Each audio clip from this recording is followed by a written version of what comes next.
물가장은 계시잖아. 알지? 주식으로 300만 원 벌었대. 초보 투자자인 나 김개미. 오늘도 친구와 주식 얘기를 한다. 여기저기 주식으로 돈 벌었다는 소리가 들리는데 다들 어떻게 종목을 고르고 사는 거야? 개미야, 감성 투자 말고 전문가한테 맡겨. 전문가? 다른 사람들은 주식 종목 찍어주는 유튜브를 보거나 카카오톡 오픈 채팅방에서 주식 종목을 받아보던데 너도 한번 봐. 그럴까? 원금 보장, VIP 재테크, 최고 수익 300% 이거 진짜야? 투자를 시작한 김개미 씨가 참고하려는 유튜브나 카카오톡 오픈 채팅방에서 투자할 만한 주식 종목을 받아보는 것, 이른바 주식 리딩방이라고 합니다. 주식 리딩방은 주식 종목을 전문가가 리딩, 이끌어준다는 의미인데요. 자칭 고급 정보를 알고 있는 전업투자 전문가가 수익이 나는 주식 종목을 알려주는 대신 매월 수수료를 받거나 1:1 맞춤 상담을 해준다며 회원제 비공개 방으로 초대하는 방식으로 이루어집니다. 비공개 방의 경우는 수수료가 100만 원이 넘는 경우도 있습니다. 주식에 조금만 관심 있는 분이라면 고수익을 낼 수 있는 방법을 알려준다는 주식 리딩방 광고를 많이 보셨을 겁니다. 수수료를 내도 좋은 종목을 알려주고 실제 수익이 난다면 그 정도는 낼 수 있을 것 같은데요? 그리고 전문가가 종목을 알려주면 저 같은 초보 투자자한테 좋은 거 아닌가요? 경제 관련 뉴스에도 꼭 투자 전문가라는 사람이 나와서 주식 분석도 하고 그러잖아요. 네, 보통 수수료가 매월 30만 원 정도니 큰 수익을 내면 그 정도는 괜찮다고 생각하실 수 있습니다. 하지만 여러 가지 문제점이 있습니다. 먼저 전문가라는 사람이 진짜 전문가인지 확인할 방법이 없습니다. 대부분 텔레그램이나 카카오톡 오픈 채팅방 등을 통해서 자문이 이루어지기 때문에 신원을 알 수 없고요. 무엇보다도 이들은 투자 전문가가 아니라 정확히는 유사투자 자문업자입니다. 투자 전문가는 금융위원회에 등록한 정식 금융투자업체를 말하는데요. 이들은 적합성 원칙, 설명 의무, 손해배상 책임, 광고 규제, 계약서 교부 의무 등 각종 투자자 보호 규제를 받습니다. 반대로 주식 리딩방을 운영하는 유사투자 자문업은 금융위원회나 금융감독원에 신고만 해도 영업이 가능합니다. 앞서 말씀드린 자본시장법상 투자 자문업체가 지켜야 하는 투자자 보호 규제에도 적용되지 않는다는 겁니다. 그동안 유사투자 자문업이 금융산업의 구멍으로 지적되어 온 이유를 아시겠죠?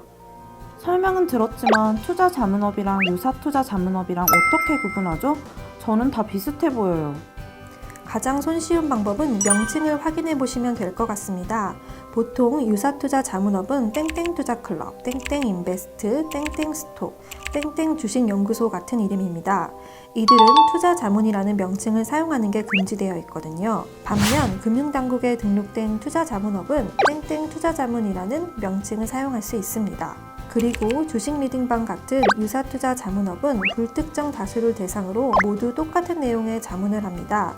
하지만 투자 자문업은 1:1 방식의 투자 자문으로 개별 투자자별 차별화된 자문 서비스를 제공합니다. 그러니까 주식 리딩방 같은 유사투자 자문업에서 1:1 상담을 해준다는 것도 불법이니 꼭 알아두세요. 아, 주식 리딩방에서 1:1 상담을 하는 건 불법이라는 거군요. 하지만 주식 리딩방에서 하라는 대로 해서 수익이 나는 경우가 정말 없나요? 금융당국에 신고만 하고 영업이 가능하면 그것 자체가 불법은 아니잖아요. 주식 리딩방에 들어가는 것까지 당국이 막을 수는 없겠죠. 하지만 개미씨 같은 초보 투자자가 주가 조작에 휘말릴 위험도 있다는 것을 알아두시면 좋겠습니다. 네? 주가 조작이요? 제가요? 전 선량한 시민으로 금융투자를 하고 싶었을 뿐인데요. 금융당국에서 밝힌 주식 리딩방 불공정 거래 종류를 확인해 볼게요. 먼저 주식 리딩방 운영자가 주식 시세 변동을 일으킬 만한 풍문을 사실인 것처럼 반복적으로 유포하는 경우입니다. 예를 들면 A바이오 회사에서 모든 암을 고칠 수 있는 슈퍼암 치료제가 나올 거라는 소문을 퍼뜨리는 겁니다.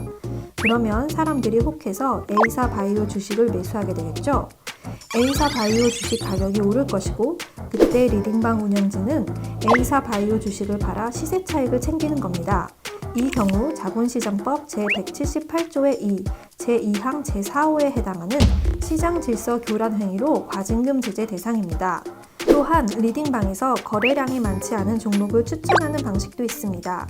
수익 계좌를 인증하면서 거래량은 많지 않지만 수익이 쏠쏠하고 곧 오를 거라고 홍보하죠.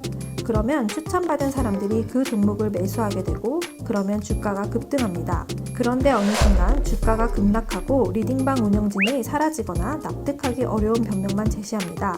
이미 리딩방 운영진은 주가가 급등할 때 팔아치워 수익을 낸 뒤 사라지는 거죠.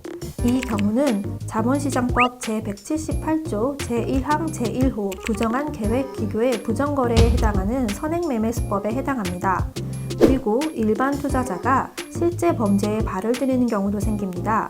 리딩방에서 계좌를 맡기면 일정 수준의 수익률을 보장하겠다는 제안을 해오는 경우 절대 계좌를 맡기면 안 됩니다. 유사투자 자문업자는 자금 운용이 불가능합니다.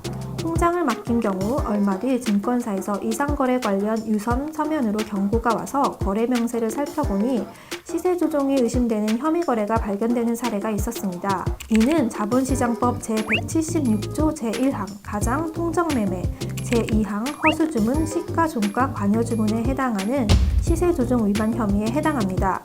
여러분이 운영자의 매매 지시를 단순히 따라하기만 해도 주가 조작 범죄에 연루되면 검찰 수사 및 형사재판을 받을 수 있습니다. 참고로 주가 조작은 1년 이상의 형사처벌 대상이랍니다. 주식 리딩방 함부로 들어갈 게 아니네요. 주식 리딩방 광고도 많고 실제로 이익을 거뒀다고 인증하는 사람들도 있었는데 이게 다 가짜 광고일 가능성이 크겠네요. 주식 리딩방은 금융위원회에 정식 인허가 등록된 금융회사가 아닌 점은 이제 확실히 아시겠죠? 최소 땡땡% 수익률 보장, 종목 적중률 땡땡% 이런 광고 문구는 모두 객관적인 근거가 없는 허위 과장 광고일 수 있습니다. 이런 광고는 모두 당국의 심의를 거치지 않은 광고로 신뢰성이 부족합니다. 특히 높은 수익을 제공한다면서 유료 회원 가입을 하는 경우 나중에 취소하고 싶어도 환불받기 어렵습니다. 다양한 사유로 환불을 거절하고 고의로 지연 거절하는 경우가 있고 교재비나 프로그램비 명목으로 거액을 공제한 후 적은 금액만 돌려주는 경우가 많습니다. 이런 피해는 작년 한 해 14,300여 건이나 됐습니다. 주식 리딩방을 하지 말아야 한다는 건 확실히 알겠어요. 그런데 유튜브에서 투자 종목 찍어주고 상담도 해주는데 이런 건 불법인가요? 주식 리딩방 조심하라고 하니까 그냥 카카오톡이나 텔레그램 방에 들어가지 말아야겠다는 생각만 할 수도 있을 것 같아요. 최근 금융감독원은 유료 회원제로 운영하면서 투자자에게 직접 대가를 받는 유튜브 등 개인 방송도 유사투자 자문업 신고 대상이라고 유권 해석을 했습니다. 단 유튜브 광고 수익이나 시청자 후원으로 이득을 챙겼던 경우는 직접적 대가성이 불명확해서 신고 대상에서 제외합니다. 단순 광고 수입은 자유업이지만 유튜브 방송 도중 채팅 상담을 하면 투자 자문 행위를 하는 것과 같아서 불법입니다. 아, 이제 이해가 가요. 유사투자 자문업 자체가 불법은 아니지만 주의할 점이 매우 많군요. 그간 피해자가 엄청 많았겠네요. 그래서 금융당국은 앞으로 표시 문구도 달게 하고요. 금융회사로 오인할 수 있는 광고 금지, 수익률 허위 표시 및 미실현 수익률 제시를 금지해서 허위, 과장 광고로 인한 피해를 막겠다고 합니다. 하지만 주식 리딩방, 온라인 주식 투자 상담은 굉장히 많이 늘어났는데 단속 인력은 제한적이라서 신고 제도를 적극적으로 활용하기로 했습니다. 금융당국은 온라인 신고센터를 운영 중인데요. 실제 적발 및 조치로 이어진 신고는 자본시장법에 따라 포상금도 지급하고 있습니다. 포상금이요? 얼마예요? 포상금은 등급별로 다른데요. 법상 최고 한도액은 20억 원입니다. 금융당국은 중요도 판단 기준을 완화해 동일 과징금 사건에 더 많은 포상금이 지급되도록 하겠다는 방침이에요. 예를 들어 과징금 조치 금액이 1억 원인 경우 중요도 등급 및 기준 금액이 예전에는 8등급 1,500만 원을 지급했다면 지금은 7등급으로 올려 2천만 원을 지급하는 방식이죠. 불공정 거래 신고를 할 때는 불공정 거래 종목, 행위자, 일시, 방법, 관련 점포 등 내용을 구체적으로 적어주셔야 합니다. 사진이나 증거자료를 첨부하시면 더 좋고요. 단순히 주가가 상승하거나 하락한다고 시세 조종이라고 볼 수는 없으니 주의하세요. 아, 주식으로 돈 벌기보단 포상금으로 버는 돈이 더 이득이겠네. 좋아, 결심했어. 이제부터 불법 자문업자를 찾아다니겠어. 개미씨, 포상금도 좋지만 주식 투자를 할 때는 타인의 말을 무조건 듣고 따라하기보단 자신이 투자하고자 하는 종목에 관한 공부를 먼저 하는 게 좋겠죠? 꼭 재무제표도 살펴보고 기업을 분석하는 노력을 기울여야 한다는 것을 잊지 마세요.